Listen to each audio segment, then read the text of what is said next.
Good morning. The hip position, GHD, CrossFit, semi-finals, all of those things that are online at the moment about CrossFit. I just need to put this to bed because it's driving me crazy. This is the hip. Okay, so Andrew, love your stuff, but it's not that confusing if you understand a little bit of anatomy. Okay, I understand anatomy. That's what I spent half my life studying and cutting into. Folks, this is the acetabulum. This is the femur. This is the femoral head. This is the femoroacetabular joint. When we use the word hip, we are referring to a joint.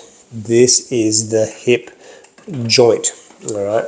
So if you want to know where the hip is, just grab your little finger, run it down the side of your body. You'll be able to feel this knobbly wing called the iliac crest. Okay, slide your hand down a little bit further. You'll feel this bony prominence here. This is called the greater trochanter, okay? The greater trochanter. You can feel it when you push in there. This is the lesser trochanter, okay? All your glute muscles come around here. Sometimes people get a lot of tenderness around here, and that's called trochanteric bursitis. Some people end up getting a bit of cortisone injected in there because they've got a trochanteric bursitis. So that is the hip joint. It's very easy to find. You can find it with one finger. I'll show you in a second. And that, according to CrossFit's movement standard, has to be at the apex or behind the apex of the GHD machine. So it's very easy to judge whether you're meeting the movement standards. Let's go and check that out. Okay, so I have Coach Jet here. On Jet, maybe stand the same as the anatomy. There's the skeleton's greater trochanter. There's Jet's greater trochanter. I can feel it. It's very clear. There's the retrotrochanteric groove. There's the retrotrochanteric groove.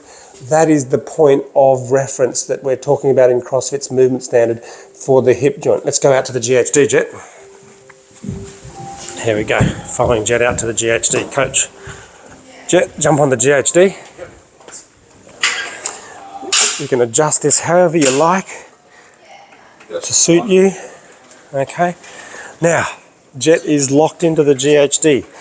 This is the apex of the pad. This is Jet's greater trochanter right there. Okay, you can feel it. Jet, you find that knobbly bit? Okay, easy. Easy. You can feel it? Yep. Okay, so you know that where you touch it again? Hang on, I know. The greater trochanter, that bony right bit. there, isn't it? That's it. That's that yeah. bony prominence, right? So you know your great. Now I can find it, right? Yep. So we know that Jet's greater trochanter is behind the apex of the pad. Okay, so that's it. That's the movement standard for GHD. It's not that complicated. Do a little GHD sit up. There you go.